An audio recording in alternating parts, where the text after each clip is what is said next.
ये एक बार फिर से डील और ढील की बात हो रही है, तो क्या ये वाकई ही आपको लगता है कि एक दुरुस्त खबर के तौर पर सामने आ रही है या एक टेस्टर के तौर पर है? सबसे पहले तो ये देखते हैं कि ये जो डील की बात है या ढील की बात है, क्या ये कहीं कोई दलील तो ऐसी नहीं है कि ये सिस्टम पहले भी ऐसे ही चलता रहा था, ये सिस्टम अभी भी ऐसे ही चल रहा है और ये सिस्टम अब से लेके आइंदा भी ऐसे ही चलेगा। अच्छा, इसके चूँकि शवाहिद नज़र आ रहे हैं, लिहाजा बज़ाहिर तो ये लग रहा है कि जी को ढील दी जा रही है। सवाल ये है कि ये डील कौन करता है, ये ढील कौन देता है, और फिर ये कि डील किसके साथ होती है और ढील कौन इसको कबूल करता है। जब आप इन 3-4 एंगल से देखेंगे तो आपको पता लगेगा कि ये जो कुछ भी हो रहा है ये 26वीं तरमीम के बाद होना शुरू हुआ, जबकि हुकूमत वक्त ने अपनी 2/3 अक्सरियत साबित कर दी। तो दलील ये दी गई कि देखिए हुकूमत जो है उसके पास 2/3 अक्सरियत है, और ऐसा भी नहीं है कि कोई उसमें उसको कोई इख्तिलाफ की बात हो, क्योंकि ये मिनहसुल कौम, सब ने मिनहसुल जमात, सब लोगों ने मिल के इसको किया है।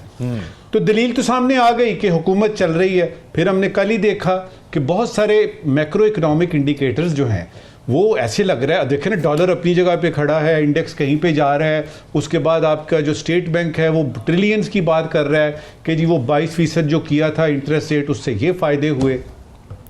PIA की निजकारी का पता लगता है जी हो रही है, फिर लगता है जी नहीं जी वो तो बिडर ही एक आया और फलां फलां। मतलब ये कि जो मर्जी है वो चल रही है। अब इसमें ये जो आपने 2-3 हवाले दिए हैं ना, कि खान की बहनों का जिक्र किया आपने 190 मिलियन का जिक्र किया कि उसका ये हो रहा है, कुछ वो जो यानी सरकारी वर्कर्स हैं वो वापस आ गए, उन पे फूलों की पत्तियां निछावर हो रही हैं। फिर उसके बाद ये कि बुशरा बीबी बाहर आ गई हैं। अब सवाल यहाँ पे ये पैदा होता है कि क्या वाकई माफ़ी मिल गई है, क्या वाकई डील हो रही है, क्या सिर्फ थोड़ी सी ढील दी जा रही है। अपनी बात ख़त्म करूँगा ये बता के कि मेरा तज्जिया ये कहता है कि किसी किस्म की कोई डील नहीं हुई, फुल स्टॉप। ये आपका है डील का जवाब। जहाँ तक ढील का है उसकी मुझे दलील नज़र आती है। देखिए, जब हुकूमत जो है वो इस तरह की ढील देती है तो वो उसका मतमय नज़र, उसका टारगेट वो PTI के सपोर्टर्स हैं, PTI के वो वोटर्स हैं जिनको ये बताना है कि देखिए आपके अपने चीफ मिनिस्टर जब आते हैं तो इस तरह वापस चले जाते हैं। एक हम हैं कि हमने देखिए ये ढील दे दी। असल ढील उस वक्त होगी, डील उस वक्त वाजे होनी शुरू होगी जब खान बाहर आएगा, और खान के बाहर आने का दूर दूर तक कोई किसी किस्म का सवाल नहीं है। अच्छा नजम साहब, एक चीज यहाँ पे ये जान लेता हूँ, आपने ये मुआशी इशारियों का जिक्र किया, ये बात आप उस कंप्लीट कीजिएगा। ये जिक्र कर लेता हूँ कि मुआशी इशारियों का जिक्र किया, तो पहले जब नून लीग का दौर रहा तो कहा गया कि आर्टिफिशियल तौर पर डॉलर को एक खास मकाम पर रखा गया था। तो ये मुआशी इशारे आपको लगता है आर्टिफिशियल तौर पर रखे गए हैं सामने? देखिए, आप मुझे तो बेवकूफ़ बना सकते हैं, पाकिस्तानी इकोनॉमिस्ट को बना सकते हैं, लेकिन IMF को तो बेवकूफ़ नहीं बना सकते ना आप। वर्ल्ड बैंक को तो बेवकूफ़ नहीं बना सकते, कि उनको भी बना सकते हैं, क्योंकि उन्होंने इन सारी फिगर्स को टेस्ट किया है, उन्होंने इन सारी फिगर्स को वेरीफाई किया है।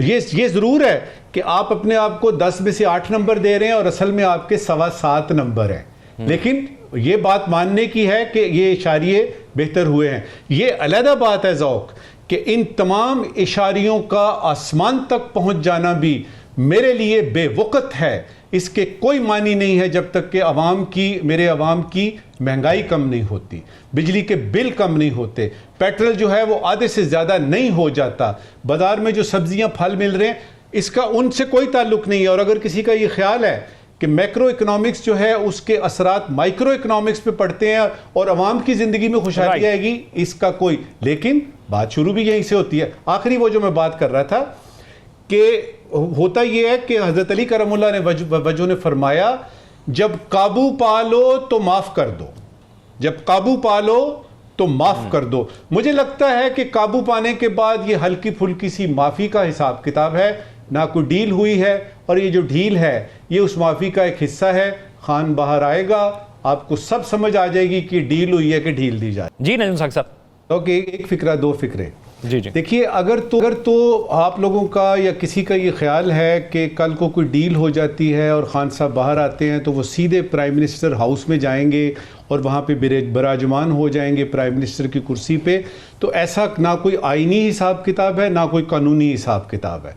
कई मराहल इसमें होंगे। तो ये कहना कि जी पता नहीं ये डील हो रही है तो उसका ये हो जाएगा, ठीक है, केसेस माफ़ हो जाते हैं, आप वो हमने बाजी में देखा, लेकिन इसका ये मतलब नहीं कि एक आदमी जेल से उठ के सीधा वज़ीर आज़म हाउस जाएगा। उसमें कई मराहिल हैं जिसमें कई सख्त मकाम आते हैं। जैसे सहाफ़ी गैर सियासी होते हैं, सरकारी मुलाजमीन, सिक्योरिटी अदारों के लोग, इस तरह जजेस भी गैर सियासी होते हैं। तो फिर तादाद अगर पूरी या बढ़ा दी जाती है जजेस की सुप्रीम कोर्ट के अंदर, तो उससे तो आवाम के जो केसेस हैं उसमें तेज़ी आ जाएगी, रिलीफ जल्दी मिल जाएगा। तो इख्तलाफ क्या हो सकता है? क्वांटिटी की बात नहीं है, क्वालिटी की बात है। देखिए, 2-3 वजाहतें बड़ी ज़रूरी है यहाँ पे इस गुफ्तगू में जो हम कर रहे हैं। पहली बात यह है कि आज़ाद अदलिया क्या होती है। वो तसव्वुर, वो कॉन्सेप्ट जो मेरे और आपके दिमाग में है, वो हुकूमत, ये वाली हुकूमत हो या कोई भी किसी वक्त की हुकूमत हो, उनके नज़दीक आज़ाद अदलिया वो है जो उनके हक़ में फ़ैसले दिलवाती है और उनके मुखालिफ फ़ैसले नहीं आते, वो अदलिया आज़ाद है। क्योंकि आज़ाद अदलिया अगर वाकई आज़ाद हो तो किसके हक़ में जाएगा वो, ये तो सबको पता है। दूसरी वजाहत ये है कि ये जो हमने सुना ना जी 26वीं तरमीम अब नहीं आ रही और कुछ वज़रा ने ये कह दिया और वज़ीर कानून ने कह दिया कि ये बिल्कुल, इसी तरह की बातें हम 26वीं तरमीम से पहले भी सुनते थे। आ गई ना 26वीं तरमीम, ना सिर्फ आई बल्कि मंजूर भी हो गई। तो ये हाथी के दांत हैं, देखने के और करने के और। तीसरी वजाहत यहाँ पे ये ज़रूरी है कि आपने जो अपने इंट्रो में जिस तरह बात की, अगर आपको काम दिया जाता है कि जी आप हुकूमत करें और पीपीपी और नून जो है वो इकट्ठे हो जाते हैं, आप इनकार क्यों नहीं करते? आप क्यों वो ले लेते हैं? और फिर यानी वो होता है कि जी अब तुम हमें मिल गया जी, अब हमने चलाना है। जिस तरह वो यानी वो लतीफ़ साहब ने कहा कि जी ये तो हम पे थोपी गई है हुकूमत, आप पे थोपी गई है, आप इनकार क्यों नहीं करते? यहां से बात शुरू होगी। फिर वो जी अब क्या करें, अब तो हमें इसको जिम्मेदारी को लेना था। देखिए, प्रैक्टिस एंड प्रोसीजर की बात है, जजों की तादाद की बात है, 27वीं तरमीम की बात है और जुडिशल कमीशन के मेंबर्स की बात है। किसी तरीके से इनको अपने हक में लाना है और आइंदा आने वाले दिनों में हम देखेंगे कि जिस तरह एक एक करके कार्ड्स अपनी अपनी जगह पे प्लेस कर दिए जाते हैं और जो यानी मौलाना साहब के घर के चक्कर ये वो सारा कुछ, शायद हम दोबारा इसको देखें। जहाँ तक साजिशी थ्योरियों का बात है तो लोग तो ये भी नहीं छोड़ रहे कि नवाज शरीफ देखिए जी अमेरिका चले गए हैं, उधर उन्होंने फ्रैक्चर करवा लिया, अपनी मर्जी से फ्रैक्चर करवा लिया।